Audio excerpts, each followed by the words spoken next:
Good morning. New hand today. A7 of spades. We are hijack. 25 NL game. So I open raise here. And I get called in two spots. Get called by both blinds. So hijack raising range. Something looks like this. And then first guy's range. Looks like he plays loose. Looks like this guy's looser than this guy.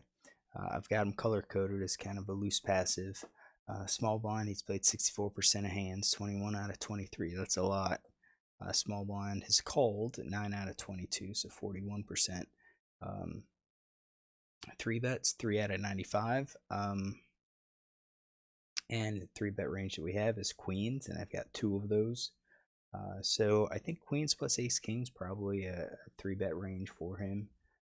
And then his calling range is actually going to be pretty wide. So I did something like this. This is 48.3%. You got your suited aces, suited kings, offsuit aces, pocket pairs, and so forth. And that kind of matches up. But the only hand that we have, we're at the called 2-bet from blinds range. But the only hands we don't have are like the 9-3 suited, queen 7, queen 8 off. We've got the queen 9. I'm hesitant to include those queen 7. I mean, maybe they have it. Maybe he does. I mean, maybe he called it because he was in the big blind. I'd like to think he's not playing that. And same thing with like 9-3. I just have a feeling that came in as like he's in the big blind and there was a steal and he just called with all suited hands. So I mean, if we call queen 8, I guess we could do like queen 8, king 8, and then like the 7s. I guess 10-7, Jack 7, those do have straight possibilities. Maybe something like that, but then I think you're gonna have to add the suited variety of them too. So I think that's kind of why I'm a bit hesitant to include them. I'll include the 8s, a king 8, queen 8. I think that's reasonable. And then the suited queen 7, jack 7, 10-7. All right, so then I think the big blind's going to be a bit narrower. He's at 28-11. We only have 18 hands on him, unfortunately. And from the big blind, he hasn't played a hand. So he's played 2 out of 2 from the small blind, 0 out of 2 from the big blind. We're going to just kind of fly blind on this. We do have some notes, so we know he's raised first in with a queen 9 off. That was from the cutoff. We've got some 3-bet hands, and I thought, well, man, maybe those are 3-bet versus steal, but we don't have that. So those aren't steal situations with ace king, ace jack, jack 10. So his 4-bet range, we've got kings, we've got ace jack. I think this guy could be kind of a crazy player. Still just a bit unknown, so I went ahead with 27.5. I think he's going to be playing a little bit more since we have a caller, so he's getting some decent odds to call with slightly weaker hands, and this is why I put together a range like this, and we'll go with it. So flop comes out, ace 4-3. We do have 2 clubs on the board. They both check to me. Both of them have the ability to donk. So this guy will donk flop with top pair or better. This guy is donks a flop without open ender, flush draw, and then check unimproved. This could be a hand where we could see a donk bet from these players, and the most likely would be something underneath. But you know, it's like a pair, like a top pair, like weak kicker, a middle kicker probably, or like an under pair, betting out to see do I have the ace. Here, I think with the ace on board, I think you're less likely to see it. I think you typically see the donks with like a jack, a queen, or a king on the board, and not necessarily the aces. So I'm going to leave all the hands in their range and look at our range. So if we go ahead and look at just our draws,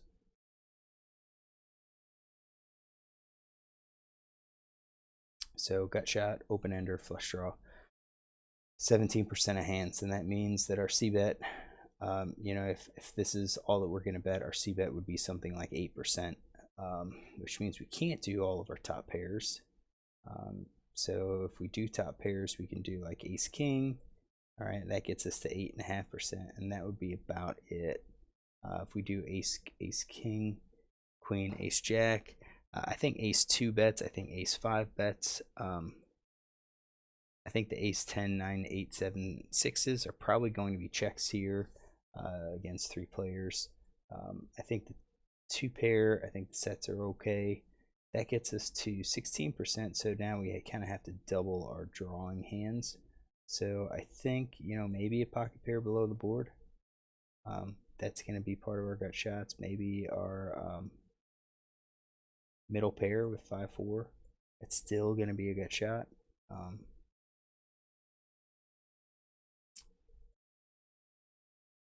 think you add those like 5, 6, 7, maybe 8. I think these are going to probably be checks, and then probably a call on the turn. If it's just a bet and then it gets to us to call, I think it would be a call. But if it's a bet and a raise, I think we probably just give up those hands. All right, so we've got 21%. We still need a couple more. And I know the 2-card backdoor flush draws are not going to get us there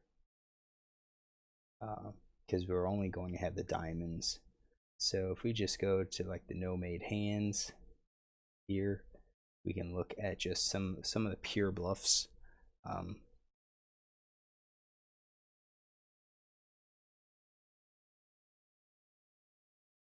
Maybe like a king queen. Actually, probably these middle cards will be a little bit better.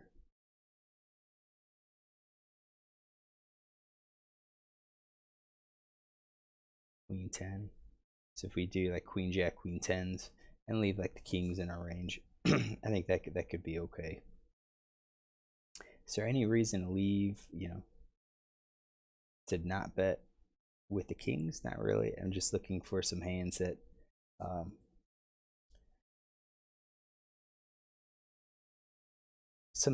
just going to be pure bluffs. We bet and we get raised. We don't mind folding those at all. Just like I don't think we mind folding some of these gut shots. So I think that's going to be our C bet range.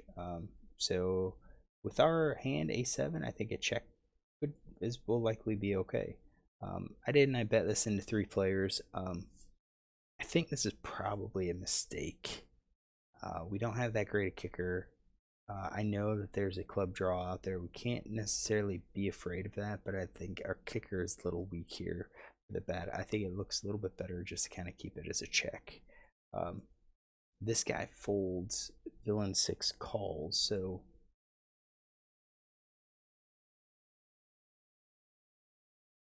this guy folds, this guy calls. So again, we don't have information about, you know, what he could be calling with. So on here, we're going to give him the flush draw. I think we're going to give him straight draws, gut shots. I think we're going to give him top pair. I think we're going to give him some of these pocket pair less than the top cards. Probably, maybe not all of these, maybe not 7, 8s, 9s. But like 10s and jacks are probably going to be a call. So I think we're going to make that his calling range. So 43.9%, he's folding, you know, over 50% of the time. 6 of clubs comes out, not the greatest. Flush gets there, now he leads. And 18 hands, we're not going to have enough information on that donk. We've got played turn draw aggressively. Here he's betting less than half. So say 40%, 40, yeah, about 40% or so. What is he gonna bet with? I think he probably could bet with the flush. Bet here and then check call. Or he could be betting with our flush draw. So second nut flush or third nut. Probably not the jacks, but like ace, queen, ace, jack. I think those are reasonable. You could also do it with maybe like ace 5. Where he's got a top pair with the open ender. I think he could possibly be betting that.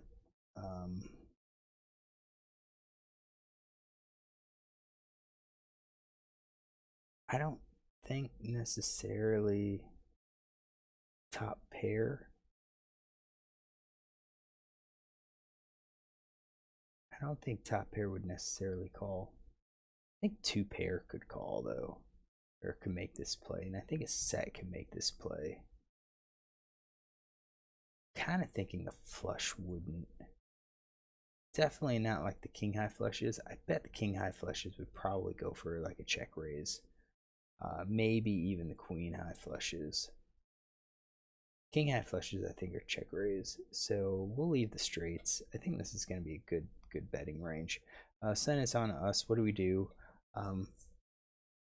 We do beat some of his ace-x hands, not many. So, you know, of the hands that we have in our range, like ace-7, it shouldn't be in our range. I think we should have checked the flop. And again, it's because we're three-way. If it was just against this guy, I think we're betting about 100% of the time. If it's against this guy, it's probably close. We're probably betting closer to that 70% range, in which case I think ace-7 is probably going to be a bet. But against two players, I think the ace-7 is probably going to be a little bit better, just for a check. So of the hands we have in on our range, I think it will be. I think those are all going to be probably calls. I think we're going to go for raises here. Probably with the nut flush, we're going to go for a raise. I think with the queens, we're probably going to go for a raise. I think the jacks, those are going to probably be calls. I think straights could possibly be a raise here.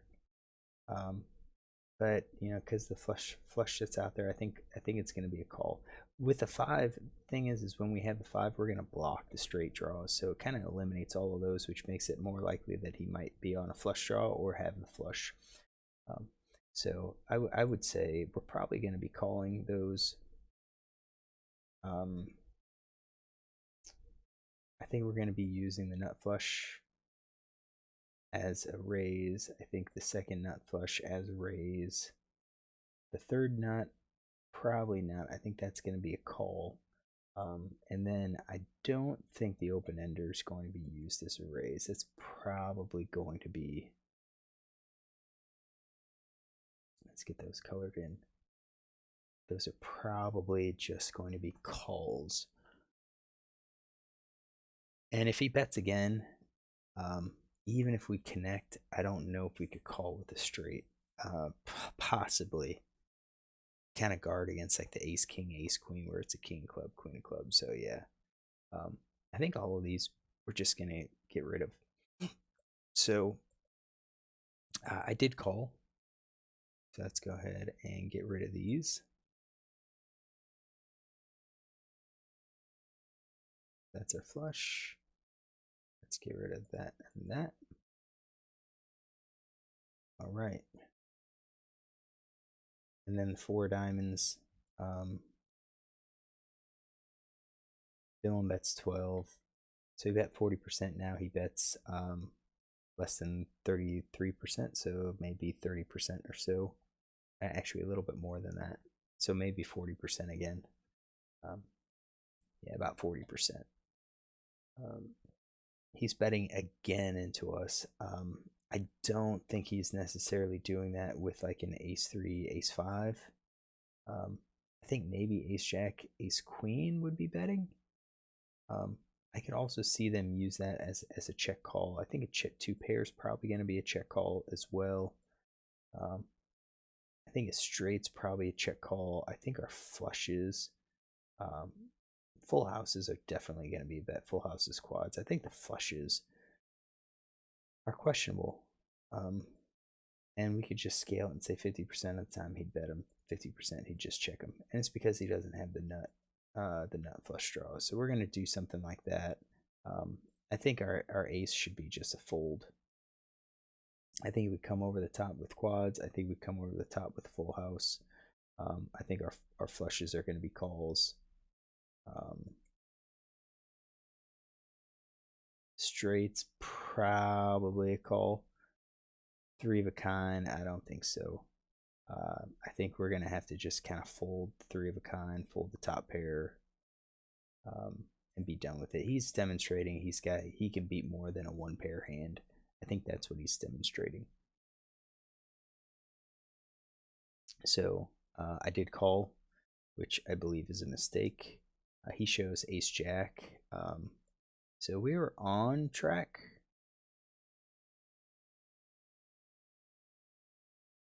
So we had the ace jack here.